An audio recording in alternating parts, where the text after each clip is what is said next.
দারিদ্রতা, অভাব আপনার জীবন থেকে চিরতরে বিদায় নিবে ইনশাআল্লাহ। আপনি কি অভাব মুক্ত জীবন গড়তে চান? আপনি কি দারিদ্রতা মুক্ত জীবন গড়তে চান? তাহলে আজই এই আমলটি শুরু করুন। আপনার জীবন থেকে দারিদ্রতা, অভাব চিরতরে মুছে যাবে, মুক্ত হবে। আল্লাহ পাক আপনার জীবন সচ্ছলতা দিয়ে ভরপুর করে দিবেন। জীবনটা আপনার বরকত দিয়ে ভরপুর করে দিবেন। সুবহানাল্লাহ। প্রিয় দর্শক, তো আজ থেকেই এই আমলটি শুরু করতে পারেন। আমলটি হলো মধ্যরাতের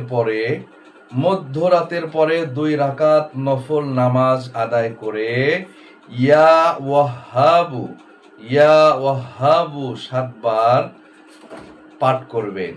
এই ইয়া ওয়াহাবু শব্দটা সেজদায় গিয়ে পড়বেন। 2 রাকাত নফল নামাজের সেজদায় গিয়ে এই শব্দটা, এই এসএমটার আমল করবেন। ইয়া ওয়াহাবু সেজদায় গিয়ে সেজদার তাসবিহ সুবহান রাব্বিয়াল আলা সুবহান রাব্বিয়াল আলা এটা পড়ার পরে 7 বার ইয়া ওয়াহাবু এটা যদি পাঠ করতে পারেন নিয়মিত, আল্লাহ পাক আপনার জীবন থেকে রিজিকের অভাব দূর করে দিবেন।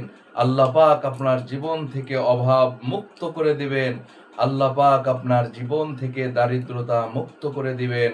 অবশ্যই যারা দারিদ্রতা নিয়ে, যারা অভাব নিয়ে, যারা রিজিকের টেনশন নিয়ে পেরেশানি মুক্ত রয়েছেন, অবশ্যই এই আমলটি করবেন। আপনার জীবন আল্লাহ পাক বরকত দিয়ে ভরপুর করে